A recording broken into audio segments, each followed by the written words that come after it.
Hello everyone, welcome back to my YouTube channel technical civil orbit. आज की इस video में हम अर्थक्वेक इंजीनियरिंग से रिलेटेड न्यू चैप्टर स्टार्ट कर रहे हैं, that is seismic provision of strengthening and retrofitting measure for traditionally built construction. Earlier जो वीडियोस थी उसमें हमने earthquake basic definition and technical terms used in earthquake engineering, behaviour of building during earthquake and seismic waves, body waves, surface waves, P waves, L waves, ये सभी discuss की हैं। तो अब हम जो इस वीडियो में डिस्कस करेंगे that is importance and utility of the various seismic codes for providing repairs, strengthening and retrofitting measure for traditionally built construction like brick masonry, stone masonry and the concrete structure. Basically, as an engineer, we have to understand that we can't make earthquake proof houses but can definitely make them earthquake resistance. As an engineer, ऐसी हम कोई भी construction नहीं कर सकते हैं कि जिसपे अर्थक्वेक का कोई भी इफेक्ट ना पड़े। ये चीज हमें क्लियरली अंडरस्टैंड करनी होगी। बेसिकली जो हमारा पर्पस है इस सब्जेक्ट को पढ़ने का, ये हम पहले भी डिस्कस कर चुके हैं। अगेन मैं आपको ये बता रही हूँ, ये एक चीज क्लियर कर रही हूँ कि ऐसी कोई कंस्ट्रक्शन टेक्निक्स नहीं है कि जिसके द्वारा अर्थक्वेक का हमारी बिल्डिंग पे कोई भी इफेक्ट ना पड़े।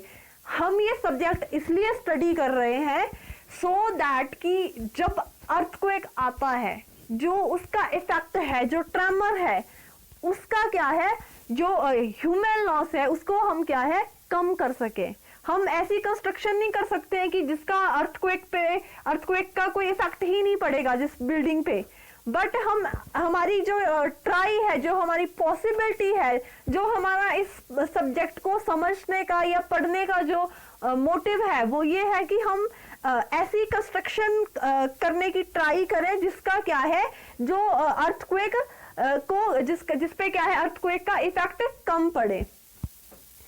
अर्थक्वेक प्रूफ कोई बिल्डिंग नहीं है, बट क्या है कि अर्थक्वेक रेजिस्टेंस कोई जो बिल्डिंग है, जो हमारा स्ट्रक्चर है, उस पे अर्थक्वेक का बिल्कुल कोई इफेक्ट नहीं पड़ेगा, ये इम्पॉसिबल है। बट हाँ, ये डिपेंड करता है कि उस पे कितना इफेक्ट पड़ेगा। हमने जो इफेक्ट है, जो इंटेंसिटी है, उसको क्या है कम करना है। ये नहीं कि अर्थक्वेक आया, भूकंप आ रहा है, भूकंप के झटके की वजह से जो हमारी बिल्डिंग है वो कोलैप्स हो गई। हमारी ट्राई ये हो कि हमें बेशक हल्के झटके महसूस हो, हमारा क्या है ह्यूमन लॉस हमारा कम हो, हमारा स्ट्रक्चर का जो फेलर है, जो लॉस है, वो ना हो। हमारी ये कोशिश है इस सब्जेक्ट को, इस चैप्टर को, या इस जो हमारा कॉन्सेप्ट है अर्थक्वेक इंजीनियरिंग का, एज अ सिविल इंजीनियरिंग हम ये चीज इसलिए पढ़ रहे हैं। तो what is response of building to earthquake motion. जब क्या है अर्थक्वेक आता है तो बिल्डिंग का क्या रिस्पॉन्स रहता है, किस तरह से क्या है बिल्डिंग में फेलर आते हैं। तो बेसिकली जो ये चीज है, ये किस पे डिपेंड करती है कि जो अर्थक्वेक है उसकी कितनी इंटेंसिटी थी, किस इंटेंसिटी से अर्थक्वेक आया है। अब जब हम कंस्ट्रक्शन कर रहे हैं तो हमें अर्थक्वेक रेजिस्टेंस स्ट्रक्चर कंस्ट्रक्ट करने के लिए किन किन पॉइंट्स का ध्यान रखना है। First one is plan and elevation in the building should be as simple as possible with minimum irregularities in shape. What is कि जब हम प्लान कर रहे हैं, जो हमारा बिल्डिंग का स्ट्रक्चर है, तो हमें क्या है उसका जो प्लान है वो बहुत सिंपल रखना है, सो दैट कि जो हमारी इरेगुलरिटीज है शेप की, वो क्या है कम हो। जितना हमारा स्ट्रक्चर जो होगा सिंपल होगा, जो उसका प्लान है, जो एलिवेशन जब हम बिल्डिंग की करेंगे, वो हमारा क्या है should be kept as simple as we can. Next is use of lightweight construction material along with adequate strength should be preferred than routine traditional construction. हमें क्या है lightweight construction material को use करना है along with the adequate strength। जो हमारा traditionally जो हमारी कंस्ट्रक्शन की रूटीन है, उसको क्या है हमने निग्लेक्ट कर देना है। उसकी जगह पे जो हमारी प्रेफरेबल कंस्ट्रक्शन होगी, वो क्या है हमारे लाइट वेट जो कंस्ट्रक्शन मटेरियल्स है वो हम यूज करेंगे, जिसमें क्या है कि स्ट्रेंथ ज्यादा होती है। Next is use of ductile material for the construction of building should be preferred as we have better energy absorbing qualities. हम क्या है, जो डक्टाइल मटेरियल्स है उनको क्या है, ज्यादा प्रेफर करेंगे. Next is framed construction having soft story. What is soft story? Open ground story for parking have shown poor performance in the past earthquake and therefore must be properly designed. तो जो हमारा past experience है, past experience हमें क्या बताता है कि जो हमारी सॉफ्ट स्टोरी है, सॉफ्ट स्टोरी हमारी क्या है, जो ओपन ग्राउंड स्टोरी है, जो हम पार्किंग के लिए बनाई, जो हमारा प्लेस है, जो उसकी कंस्ट्रक्शन है, उसमें क्या है, सबसे ज्यादा अर्थक्वेक का इफेक्ट पड़ता है. उसकी जो परफॉर्मेंस है during earthquake, that is very poor in past experience. So we have to focus on the construction of soft storey. The design must be proper and elevation of soft story building is as simple as we can. The material used should be proper. Next is poor quality of construction materials, faulty workmanship, lack of maintenance and inadequate design of structure is also responsible for damage during earthquake. अब जब earthquake आता है तो उसके लिए जो effect है, जिनका जो रिस्पॉन्सिबल फैक्टर्स हैं वो कौन से हैं. सबसे पहले क्या है कि जो हमारा कंस्ट्रक्शन मटेरियल है, हमने क्या है, घटिया क्वालिटी का कंस्ट्रक्शन मटेरियल यूज किया. नेक्स्ट क्या है, जो हमारी वर्कमैनशिप है, जब हम काम करवा रहे हैं उनसे क्या है, कोई गलती हो जाती है, जो उनका फॉल्ट है, या जो हम मेंटेनेंस है उसकी तरफ हम ज्यादा ध्यान नहीं देते हैं, जो हमारा डिजाइन है स्ट्रक्चर का वो क्या है, इनएडिक्वेट है. ये सारे फैक्टर्स क्या है, ये सारे फैक्टर अर्थक्वेक को डैमेज, जो अर्थक्वेक का जो हमारी बिल्डिंग पे जो इफेक्ट पड़ना है, जो डैमेज होना है, उन सब के लिए रिस्पॉन्सिबल है. जब हमारी बिल्डिंग, जब हम अपना स्ट्रक्चर डिजाइन कर रहे हैं, उसमें हमारा जो मटेरियल है वो हमारा एडिक्वेट क्वालिटी का नहीं है, हम घटिया क्वालिटी का मटेरियल यूज कर रहे हैं, हमने कभी अपने स्ट्रक्चर की मेंटेनेंस की तरफ ध्यान ही नहीं दिया, तो ये सब फैक्टर्स क्या है, जब अर्थक्वेक आता है हमारा स्ट्रक्चर क्या है, कमजोर है, उसमें पहले से ही क्रैक ऑक्यूर्स है, तो इसका मतलब उसमें क्या है, ड्यूरिंग अर्थक्वेक 100% फेलर आएगा. Next is if time to time revision of the seismic zone is not considered by a structural engineer while designing a building for the earthquake forces may be exceed the design force. Time to time हमें क्या है कि जो हमारे seismic zone है उनका revision करना जरूरी है. इससे क्या होगा कि हमें ये पता चलेगा कि जो हमारा कंस्ट्रक्शन एरिया है, जहाँ पे हम डिजाइन कर रहे हैं, क्या जो हमारी बिल्डिंग जहाँ पे जिस एरिया में बनी है, क्या वो एरिया हमारा सिस्मिक जोन है या नहीं है. इससे क्या है कि जो हमारा डिजाइन है उसको हम इम्प्रूव कर सकते हैं. अगर हमें ये इस चीज का पता होगा कि जो हमारा एरिया है, क्या जो हमारा एरिया है वो सिस्मिक जोन के अंडर आता है, तो हमें टाइम टू टाइम इस चीज का ध्यान रखना चाहिए. Next is repair, restoration and retrofitting. What is repair, restoration and retrofitting? Firstly discuss repairing of structure.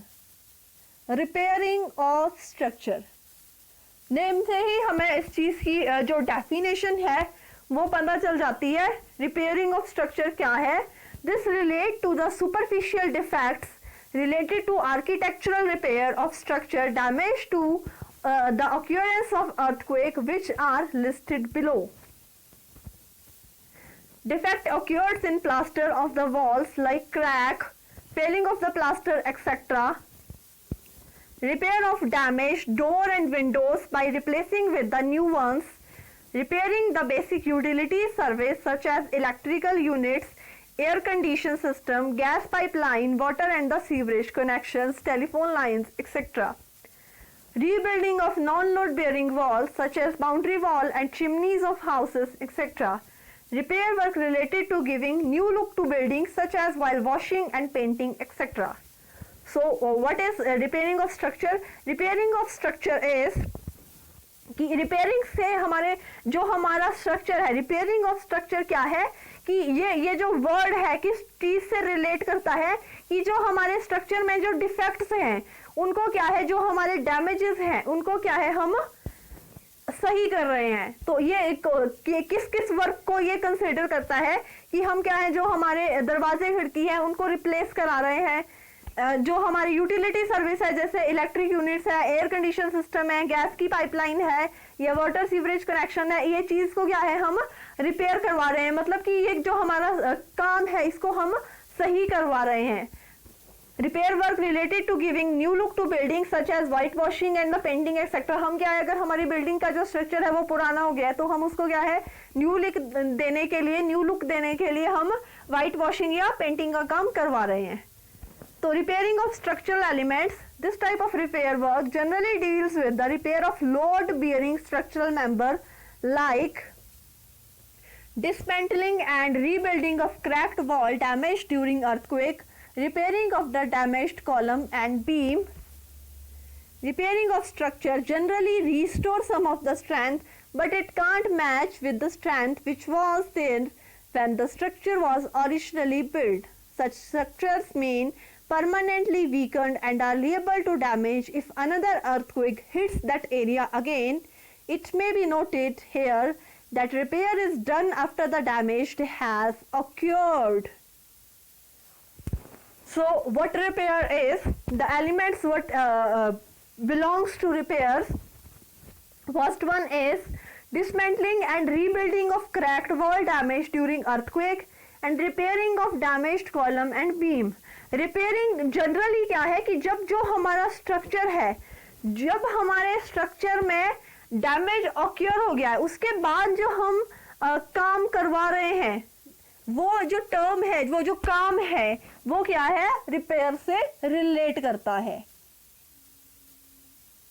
जो हम रिपेयरिंग के बाद जो हमारे स्ट्रक्चर की जो स्ट्रेंथ है वो क्या है, जो ओरिजिनल स्ट्रेंथ जब हमने उसको बिल्ड किया था उसके बराबर मैच नहीं करती है।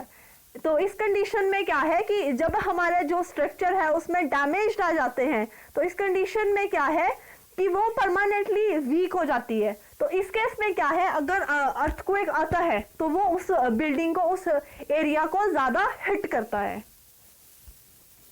Next is restoration of structure, the process used for adding the strength to a weakened or damaged structure to restore the lost strength because of any one of the reason like aging, cracks, corrosion, impact of wear and tear and atmospherically deterioration is called restoration. What is restoration? It is that process used for adding the strength to a weakened or damaged structure to restore the lost strength is called restoration. Restoration का क्या मतलब है कि हम किसी चीज को restore कर रहे हैं। हमारी जो स्ट्रक्चर की स्ट्रेंथ है वो क्या है, वीक हो गई, या जो हमारा स्ट्रक्चर है वो ड्यू टू उसमें जो डैमेज है, डैमेज की वजह से क्या है हमारी जो स्ट्रेंथ है वो कम हो गई है। तो जो हम उसमें जो प्रोसेस जो हम यूज कर रहे हैं, हम कोई जैसे एजिंग है, क्रैक्स है, कोरोजन है, तो इनको हम जो कंडीशन है हमारी उसको क्या है हम सही करने के लिए जो मेथड यूज कर रहे हैं दैट इज कॉल्ड रिस्टोरेशन। जो हमारा प्रोसेस है जिसपे हम क्या कर रहे हैं, that is used for adding the strength. हमारे एक वीक और डैमेज स्ट्रक्चर में हम क्या है स्ट्रेंथ पुट ऑन कर रहे हैं, that method is restoration. Especially the column and beams carrying vertical and the horizontal loads are taken care of so that they become equally strong as they were earlier when built new. Restoration of structural member can be done in the following ways. Remove the portion of damaged or cracked masonry wall and rebuild them using rich mortar of non-shrinking properties. Cracked walls can be restored by providing reinforcing mesh attached to the walls by providing spike and covering it with cement core sand mortar of ratio 1:3. Last one is grouting can be done using epoxy material, binding material with the help of high pressure pumps. So restoration जो हमारा जो process है उसको हम किस तरह से apply करते हैं. सबसे पहले क्या है कि जो हमारा डैमेज या क्रैक मैसनरी वॉल है, हमें सबसे ज्यादा जरूरत कहाँ पड़ती है, जो हमारा कॉलम्स और बीम्स है वहां पे हमें क्या है स्पेशल केयर्स की जरूरत पड़ती है. वो हमारा जो बीम और कॉलम है वो क्या है स्ट्रॉन्ग होना चाहिए. तो इसके लिए हम क्या करते हैं कि जो हमारे जो डैमेज्ड मैसनरी वॉल है उसको क्या है हम रिमूव करके वहां पे न्यू रीबिल्ड करते हैं by using rich mortar. Next one is जो हमारी क्रैक वॉल्स है उनको भी क्या है हम रीस्टोर करते हैं by providing reinforcing mesh. And last one is we can use grouting method with the help of a high pressure pump. Restoration is meant and limited to damaged elements in which the structural or non-structural members, if damaged for any reason, must achieve the criteria for minimum strength, stiffness and ductility. Restoration जो हमारा process है उसका basically जो मतलब है या वो किस चीज को रिलेट करता है वो क्या है कि जो हमारा जो डैमेज्ड एलिमेंट है उसको हम क्या है उसमें स्ट्रेंथ पुट ऑन करके हम ये कोशिश करते हैं जो हमारा जो पर्पस है वर्क को करने का कि इसमें हम क्या है कि जो हमारी स्ट्रेंथ है मिनिमम स्ट्रेंथ स्टिफनेस और डक्टिलिटी हम ये अचीव कर सके. जो हमारा डैमेज स्ट्रक्चर है उसमें क्या है हम स्ट्रेंथ स्टिफनेस एंड डक्टिलिटी ये चीजें अचीव कर सकें. Next is retrofitting. Retrofitting is an art of providing additional strength to the building which are weak due to original structural inadequacies and material degradation due to time effect or alteration carried out during use over the year. तो retrofitting क्या है? Retrofitting क्या है?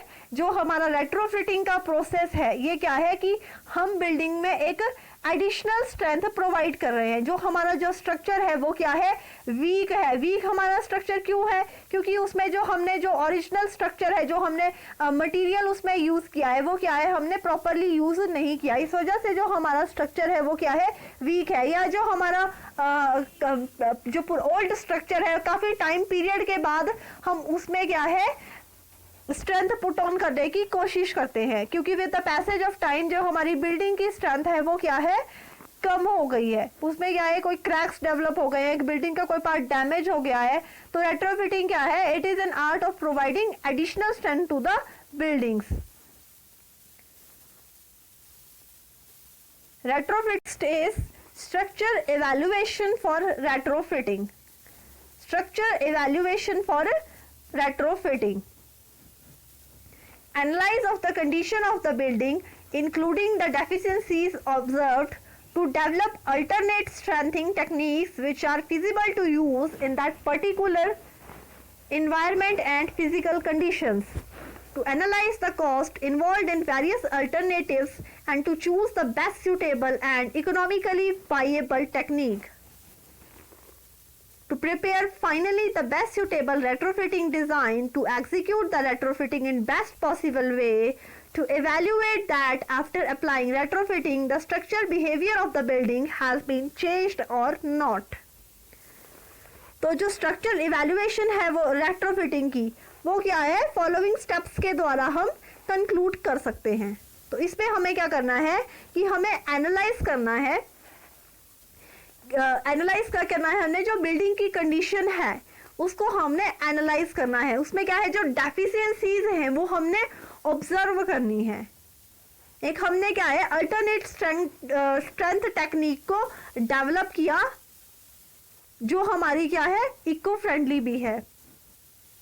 हमें क्या है जो best design है वो क्या है रेट्रोफिटिंग के लिए तैयार करना है. हमें क्या है जो रेट्रोफिटिंग का जो प्रोसेस है उसको किस तरह से एग्जीक्यूट करना है वो हमारा वेल प्लान्ड और ऑर्गेनाइज्ड हो. और रेट्रोफिटिंग को अप्लाई करने के बाद जो हमारा स्ट्रक्चरल बिहेवियर है उसको भी हमने इवेल्युएट करना है कि दैट हैज बीन चेंज्ड और not. So before proceeding to the nature of the material and techniques involved in retrofitting operations, it is important to understand the concept of minimum seismic resistance and available seismic resistance. So what is the difference between MSR and ASR? What MSR is, the required minimum seismic resistance is expressed exegusly by design seismic coefficients as per IS 1893-2002 Code for Earthquake Design Criteria of Structure, which are listed below. What is zone factor Z? Allotted to a particular zone as per IS 1893-97, 5 seismic zones were prevailing in India, covering 3.3 million square kilometer of area, but as per revised seismic zone map IS 1893-2002, zone 1 has been merged to zone 2, resulting in 4 zones, that is 2nd, 3rd, 4th and 5th on a scale of increasing probable intensity. तो zone factor क्या है कि एक particular जो area है वो क्या है, उसको अलॉट किया गया है. तो पहले जो हमारा सिस्मिक जोन था उसमें क्या है, इंडिया में 5 जोन बनाए गए थे. बट अब क्या है, अब जो हमारा जो IS 1893-2002 है, इसमें क्या है, अब इसमें रिवीजन किया गया है. जो हमारा जोन 1 था वो जोन 2 में मर्ज कर दिया गया है. तो इस तरह से अब जो इंडिया में जो सिस्मिक जोन्स हैं वो कितने हैं, 4 सिस्मिक जोन्स हैं. अब ये जोन हमें किस चीज में हेल्प करते हैं? Zoning help us to strengthen the weaker structure available in particular zone. Specification and guidelines are given in IS code for different types of soil and for different types of structure. Both the architect and engineer must be familiar with the performance characteristics of different types of material as well as different framing system along with their response behavior in different zone. तो जो zone जो है, zoning जो हमें help करते हैं वो क्या है, वीकर जो स्ट्रक्चर है हमारा एक पर्टिकुलर जोन में उसको क्या है, स्ट्रेंथन करने में हेल्प करते हैं. जो स्पेसिफिकेशंस है, हमारी जो गाइडलाइंस है, जो डिफरेंट सॉइल है, डिफरेंट टाइप ऑफ स्ट्रक्चर है, उनके लिए हमें नॉलेज मिलती है. जो हमारा आर्किटेक्चरल फील्ड है या हमारी इंजीनियरिंग फील्ड है, हमें क्या है कि अर्थक्वेक के साथ पूरा फैमिलियर होना है. हमें क्या है, जो मटेरियल के जो डिफरेंट टाइप्स हैं या जो फ्रेमिंग स्ट्रक्चर्स है या रिस्पॉन्स है, जो बिहेवियर है डिफरेंट जोन का, वो हमारी नॉलेज में होना चाहिए. तभी हम क्या है, अर्थक्वेक रेजिस्टेंस स्ट्रक्चर कंस्ट्रक्ट कर पाएंगे. As per the current seismic map, Delhi, Punjab, Haryana and Chandigarh have been placed in zone 4. Zone factors that for different zones are below in table. कि क्या है, जो हमारे जोन्स हैं 2nd, 3rd, 4th, 5th, इसके लिए क्या है, फैक्टर बताया गया है, जोन बताया गया है. तो जो हमारे दिल्ली है, पंजाब है, हरियाणा है या चंडीगढ़ है, ये किस जोन में लाई करते हैं, जोन 4 में लाई करते हैं.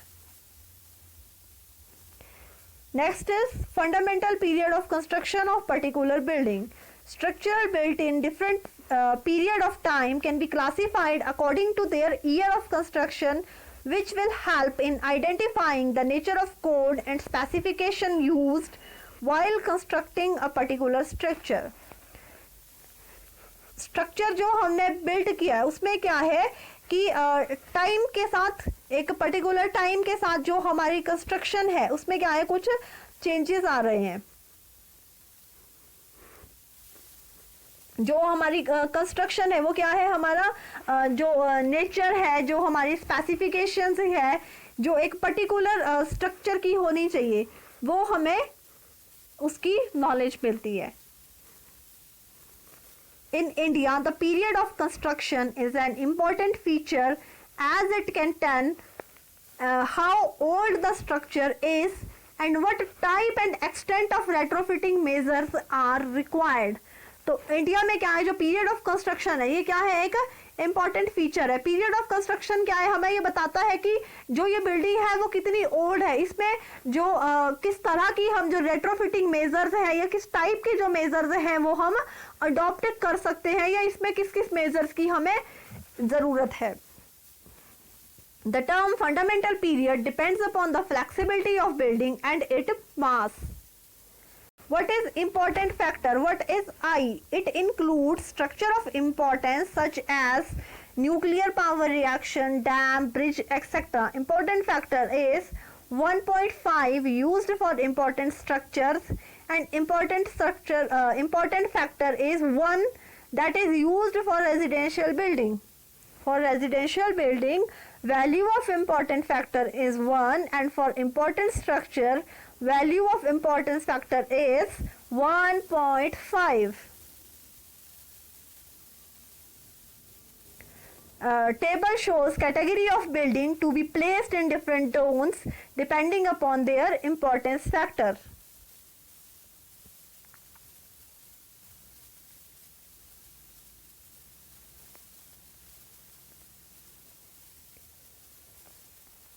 What next is available seismic resistance. Available seismic resistance is a building is expressed purely by the amount of earthquake force required under which the first story column of every structure will attain its ultimate load carrying capacity when rest or above carried structure is in under damaged condition. For having an idea about ASR, that is available seismic resistance, the quality of the concrete and the amount of the reinforcement of the structural element must be known. For having an idea about the strength of the concrete, non-destructive tests like rebound hammer or ultrasonic test can be performed, and even cores of the concrete can be cut and tested in laboratory for determining compressive strength. So what ASR is? ASR is available seismic resistance. It expressed purely by the amount of earthquake force required under which the first story column of any structure will attain its ultimate load carrying capacity. Available seismic resistance जो हमारी condition है उसमें क्या है, ये purely बताया गया है कि ड्यूरिंग अर्थक्वेक इसमें क्या है, जो हमारी फर्स्ट स्टोरी बिल्डिंग का जो कॉलम है वो क्या है, स्ट्रक्चर को अटेन करता है, जबकि क्या है जो रेस्ट ऑफ द स्ट्रक्चर है वो क्या है, that is in undamaged condition. The quality of concrete and the amount of reinforcement of the structural element must be known. If we want to know about the ASR, clearly know about the quality of the concrete and the amount of reinforcement. For having an idea about the reinforcement, its size, location and spacing used in any RCC structure, instrument like rebar locator, performator and ferroscanner can be used. These instruments can be given information about the arrangement of reinforcement in concrete very accurately. So ASR can be less than the required value because of any one of the reason or combination of the several reasons listed below. तो कौन कौन से reasons हैं जहाँ पे हमारी ASR की value जो है कम है. Design provision as laid down by the BIS have not been fully implemented during the course of construction of the structure. जो हमारा BIS है, ब्यूरो ऑफ इंडियन स्टैंडर्ड, जो हमें गाइडलाइंस जो हमें दी गई है, हमने क्या है उसको पूरी तरह से फॉलो नहीं किया. Quality of the reinforcing steel is less than desirable और may not be detailed as per coded provision. जो हमें जो रीइंफोर्सिंग डिटेल है वो क्या है, डिजायरेबल नहीं है. जो हमारा जो प्रोविजन है, जो कोड्स हैं, उसके हिसाब से हम वर्क नहीं कर रहे हैं. Quality of the concrete is not up to the mark, like grade of the concrete, workmanship, curing, strength etcetera. जो हमारी कंक्रीट की क्वालिटी है, हमने अच्छी क्वालिटी का ग्रेड यूज नहीं किया. जो हमारी वर्कमैनशिप है या जो क्यूरिंग है, जो स्ट्रेंथ है, वो क्या है, हमारी कम है, तो इस वजह से भी क्या है हमारी जो क्वालिटी है वो क्या है, अप टू मार्क नहीं है। What next is seismic force are not calculated as per codal provision laid down by BIS for a particular zone। जो हमारे सिस्मिक फोर्सेस है वो क्या है, हमने कैलकुलेट नहीं किए हैं। जो हमारी जो BIS है, ब्यूरो ऑफ इंडियन स्टैंडर्ड्स है, जो उसकी गाइडलाइंस है, हमने उसको फॉलो नहीं किया। Corrosion of steel due to environmental attack which can result in decreased section of steel with ultimately decrease the load carrying capacity of structural members। जो हमारा जो स्टील है उसमें क्या है, इन्वायरमेंटल अटैक की वजह से करोजन आ गया है, तो इस वजह से भी क्या है जो हमारी स्ट्रक्चर की स्ट्रेंथ है वो क्या है, डिक्रीज हो जाती है। Next is retrofitting measure of traditionally built construction. तो अब हमने क्या है जो टर्म्स है रेट्रोफिटिंग, रिकंस्ट्रक्शन, ये हमने क्या है अच्छे से अंडरस्टैंड कर ली हैं। अब हमें ये जानना है कि इसके क्या मेजर है ट्रेडिशनली बिल्ट कंस्ट्रक्शन में। So depending upon the weakness identified in a particular structure, the type of the retrofitting measure can be planned which will help in achieving the following objective. तो क्या क्या objectives को हम achieve कर सकते हैं? To ensure that all the element and members of the structure behave as a single unit, that is structural integrity must be achieved। हमें ये देखना है कि जो हमारे स्ट्रक्चर के एलिमेंट्स हैं, जो मेंबर है वो क्या है, एक सिंगल यूनिट की तरह बिहेव कर रहे हैं। Next one is to reduce and remove the irregularities in plan and elevation. तो हमें क्या है जो इरेगुलरिटीज है वो क्या है रिमूव करनी है।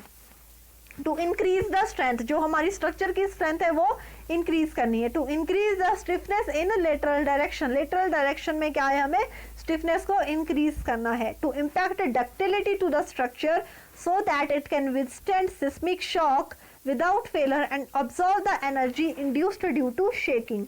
हमें क्या है जो डक्टिलिटी है स्ट्रक्चर की वो क्या है, जो हमारा सिस्मिक शॉक है, जहाँ पे फेलर आ रहा है, जहाँ पे एनर्जी इंड्यूस्ड हो रही है शेकिंग की वजह से, उसका क्या है इफेक्ट ना पड़े, उसको क्या है इम्पार्ट करना है। From past experience, it has been learned that collapse of a masonry building या traditionally built construction is the single largest factor contributing to heavy loss and casualties during earthquake। जो हमारा पास्ट एक्सपीरियंस रहा है earthquake का, उसमें हमने ये पाया है कि जो मैक्सिमम कोलैप्स होता है, जो हमारा हैवी लॉस है या जो कैजुअलिटीज हुई है ड्यूरिंग अर्थक्वेक, वो मैक्सिमम जो उसका रीजन है वो क्या है जो हमारी जो ट्रेडिशनली बिल्ट कंस्ट्रक्शन, जो हमारी जो ट्रेडिशनली जो हमारी कंस्ट्रक्शन की टेक्निक्स है वो हम अडॉप्ट करते हैं, तो वो सबसे बड़ा कारण है मैक्सिमम फेलर का during earthquake. They are heavy in weight and have poor tensile strength of material. Such type of construction are more prone to earthquake movements। इनकी एक तो क्या है कि जो वेट है वो क्या है वेरी हैवी है, और जो टेंसाइल स्ट्रेंथ है वो बहुत कम है। इस वजह से क्या है जो जब अर्थक्वेक मूवमेंट आती है तो सबसे ज़्यादा इसका इफेक्ट ह्यूमन लॉस पे पड़ता है। जो हमारी सबसे ज़्यादा कैजुअलिटीज़ हैं या जो हैवी लॉस है उसमें ये कॉन्ट्रीब्यूट करती है traditionally built construction। These type of construction are more popular because of the easy availability of material, while spread of construction techniques and cheaper than RCC structure for low height construction। ये जो हमारी construction की technique है that is traditionally built construction, ये क्या है बहुत ही popular है, क्योंकि जो मटेरियल है एक तो हमें इजीली मिल जाता है एंड सेकेंडली क्या है ये चीपर है as compare to RCC structure. तो जो ट्रेडिशनली बिल्ट कंस्ट्रक्शन है वेदर डैमेज्ड और undamaged can be made seismically strong against earthquake movement by providing feasible installation of horizontal and vertical reinforcement, use of IS 13935 1993 code for repair and seismic strengthening of masonry building is recommended। Following methods may be used singly or in combination to achieve seismic strength। तो अब हम अपनी जो seismic strength है उसको किस तरह से अचीव कर सकते हैं हमारी जो ट्रेडिशनली बिल्ट कंस्ट्रक्शन है उसके लिए क्या है, हमें जो IS है 1935 और 1993 जो उसमें जो हमारी रिपेयर एंड सिस्मिक स्ट्रेंथ की जो गाइडलाइंस है वो हमें फॉलो करनी है। तो देखते हैं कि रेट्रोफिटिंग ऑफ मैसनरी बिल्डिंग हमें क्या जो प्रोसीजर है या जो टेक्निक्स हैं हमें क्या बताती हैं। तो reinforcing the material using splint bandage scheme, most important operation for seismic strengthening of existing unreinforced masonry structure, damaged or undamaged, can be done by providing vertical and horizontal reinforcement along the load carrying capacity. Reinforcement adds strength and make the structure ductile, which in turn help people to escape out before complete collapse.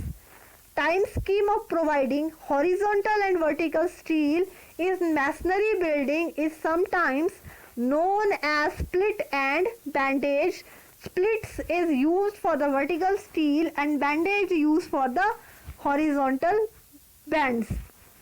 तो जो procedure है वो किस तरह से work करता है कि remove the plaster from the wall and carry out the ranking of the joint. सबसे पहले क्या है कि जो वॉल पे जो प्लास्टर लगा है उसको क्या है रिमूव कर दें और जो जॉइंट्स है उसकी क्या है रैंक करें। Place the equivalent amount of the steel required in the form of mesh. Welding of the joint should be done properly and proper spacing must be maintained. तो नेक्स्ट जो हमारा प्रोसीजर है हमें क्या करना है कि जो हमारा इक्विवेलेंट अमाउंट ऑफ स्टील जो हमारा रिक्वायर्ड है उसको क्या है मैश अप करना है। जो हमारा वेल्डिंग का वर्क है वो क्या है प्रॉपरली हमें करना है ताकि जो हमारे जॉइंट्स हैं वो पूरी तरह से फिक्स रहे, जो हमारी स्पेसिंग है उसको हमें मेंटेन करना है। Steel mesh is made in the wall masonry so that it becomes integral part of it. Cover the reinforcement provided with micro concrete to make proper bond with wall. Care should be taken that no part of the reinforcement is exposed to external weather agencies. जो हमारा reinforcement है वो क्या है हमारा micro concrete जो हमारा जो प्रॉपर बॉन्ड है वॉल का वो कंप्लीट करना है। हमें क्या है एक स्पेशल केयर की ज़रूरत है जब हम क्या है एक्सटर्नल वेदरिंग एजेंसीज के क्या है हमें reinforcement को प्रोटेक्ट करना है।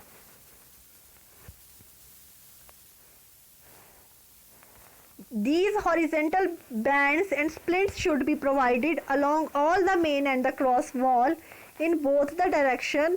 Continuity of the steel must be maintained along the vertical joints which are more prone to earthquake movement. Next one is grouting.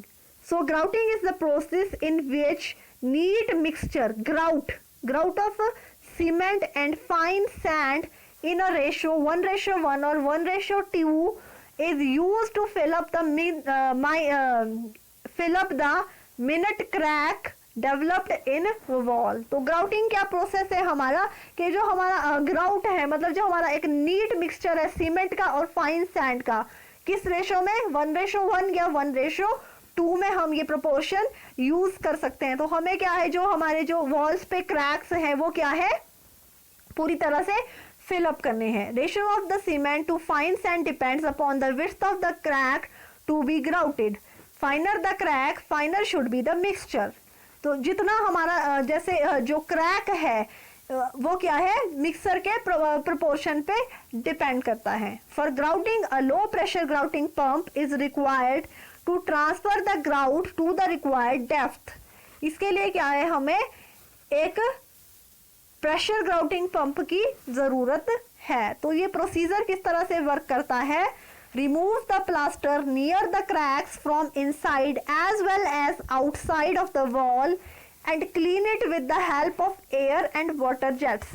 सबसे पहले क्या है जो हमारे जो क्रैक्स है उसके नियर बाई जो हमारा प्लास्टर है हमें उसे रिमूव कर देना है और उसको अच्छी तरह से क्लीन कर लेना है। Wet the crack surface by sprinkling water. जो हमारे क्रैक्स है उसको क्या है हमने स्प्रिंकलिंग वाटर से वेट कर देना है गीला कर देना है। Cracks to be grouted should be sealed with the help of mortar along their length and leaving few points open to insert the nozzle of the grout pipe. तो जो हमारे क्रैक्स है cracks to be grouted should be sealed ये क्या है, हमारे पूरी तरह से प्रॉपरली सील कर देने हैं जो मोर्टार हमारा है उसके लेंथ के अलोंग में। तो filling of the cracks should be started from the bottom and processed under after the lower portion of the crack is completely filled up. Next क्या है हमारा, जो फिलिंग ऑफ द क्रैक है वो क्या है, हमारा जो काम है वो हमने स्टार्ट कर देना है बॉटम टू टॉप। लास्टली क्या है, for wider cracks amount of 1:6 ratio is used and for hair line crack 1:1 of cement fine sand may be used. तो हमारे वाइडर क्रैक्स के लिए जो हमारा जो ग्राउट का रेशो है दैट इज 1:6 एंड जो हमारे जो है हेयर लाइन क्रैक्स है उसके लिए जो हमारा रेशो है that is 1:1। Next is repairing of bulging wall. When masonry wall loose vertically due to reason like overloading or horizontal shaking, the curved portion coming out of the vertical wall is called bulging of wall. तो bulging of wall क्या है कि जो हमारा जो masonry wall है vertically जब क्या है अपनी strength को lose कर लेता है तो स्ट्रेंथ लूज क्यों हो रही है, ड्यू टू जो ओवरलोडिंग है या हॉरिजॉन्टल शेकिंग है इसकी वजह से। तो जो हमारा कर्व्ड पोर्शन जो वर्टिकल वॉल पे शो होता है that is bulking of wall. If the extent of the bulging is less, then the wall can be repaired by grouting cement material inside the hollow portion for proper binding with the remaining wall. But if the wall is bulging out more than the permissible amount, then it is always advisable to remove the bulged portion and reconstruct using 1:6 cement sand mortar. अगर जो हमारा bulging का जो ratio है वो कम है तो हम उस पर क्या है ग्राउटिंग टेक्निक्स को यूज कर सकते हैं। अदरवाइज हमें क्या है एक जो फाइन मिक्सचर है वो तैयार करना है सीमेंट सैंड मोटर किस प्रोपोर्शन में, 1:6 के प्रोपोर्शन में। तो ये क्या है, that proportion is advisable to remove the bulk portion and reconstruct the wall. Next is shotcrete method of treatment. So in this method mortar or concrete is conveyed through a pipe under high pressure pneumatically on the surface to be treated called shotcrete. What shotcrete is, इस method में हम क्या करते हैं जो mortar और concrete है that is conveyed through a pipe under high pressure. इसमें क्या है कि जो कंक्रीट है ये क्या है एक पाइप के द्वारा इसमें क्या है पास किया जाता है under high pressure on the surface to be treated, that is called shotcrete. The force of the high velocity jet gives an impact on the surface and hence compacts the material in such manner that it can support itself without sagging. Last one is providing seismic belts. As a doctor provides bandage to an open wound, similarly an engineer provides seismic belt to the building to prevent opening of the brick masonry wall, particularly at joints. जिस तरह से क्या है कि जो doctor है जहाँ पे क्या है घाव हुआ होता है वहाँ पे क्या है बैंडेज लगा देते हैं, उसी तरह से एक इंजीनियर जो है वो क्या है सिस्मिक बेल्ट प्रोवाइड करता है बिल्डिंग में, जहाँ पे क्या है जो ब्रिक मैसनरी वॉल है उसके जो जॉइंट्स हैं वहाँ पे क्या है हम एक सिस्मिक बेल्ट को प्रोवाइड करते हैं।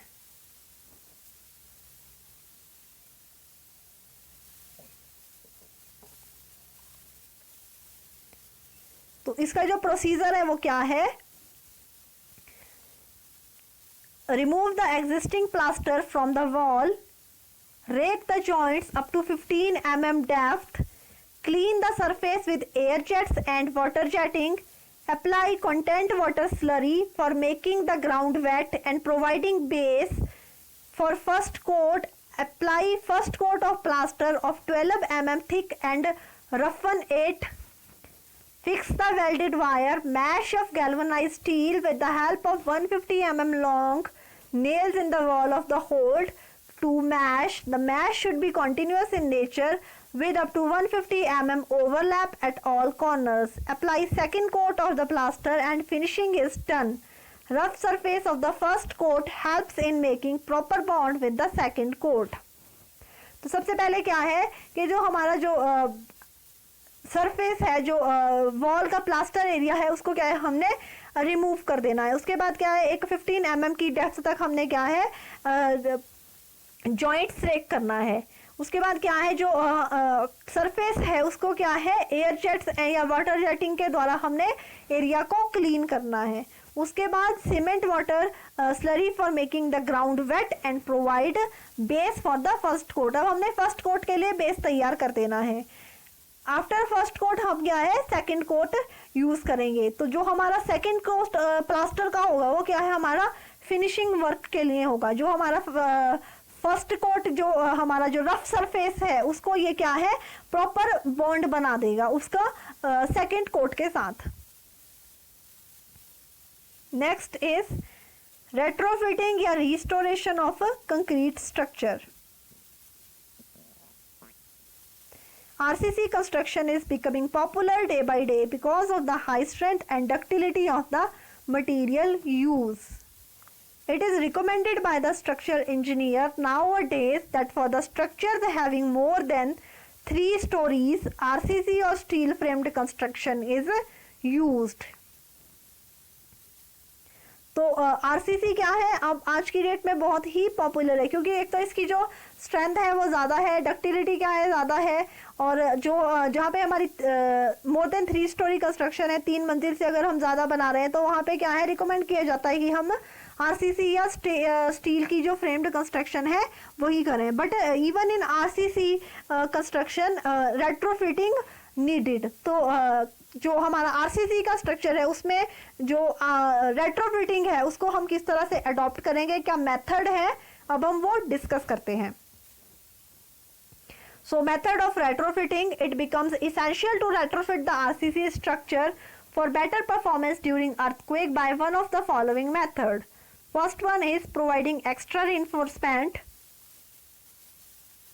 Next is casing. Using steel plates, strengthening by the fiber reinforced plastic, expiry injection technique, seismic zone isolation. Here list of retrofitting techniques used in reinforcement concrete building. तो retrofitting principles क्या है? Completion of load transfer mechanism, removal of irregularities, seismic strengthening of the building, strengthening of the existing members, strengthening of the foundation, reduction of the earthquake effects on structure. तो जो retrofitting techniques है वो क्या है? Addition of missing parts, columns, beams and shear wall. तो जहाँ पे क्या है retrofitting principle क्या है? Load transfer mechanism. ये क्या है टेक्निक्स क्या है? Addition of missing parts, column, beams and shear wall, separation of the asymmetric building into symmetric building, addition to shear wall and steel braces, strengthening of the existing member. ये क्या है हमारा retrofitting का principal है. Techniques कौन सी हम use कर रहे हैं? strengthening of slab by providing steel reinforcement, thin slab overlaying the existing slab, reinforcement concrete, jacking of the beams and the column, using steel plates around column and the beams, using fiber reinforced plastic, using fiber reinforced plastic by increasing load bearing area, strengthening of foundation. Retrofitting techniques used are by addition of the missing part of the column and the foundation, seismic base isolation. Next is reduction of the earthquake effects on structure, that is providing dampers of the viscous or frictional type as shown in figure 3.4. Here viscous dampers having shock absorbing properties can be placed in plane of infill wall to absorb the seismic shock. And last one is dampers of the yielding type, that is energy dissipation units.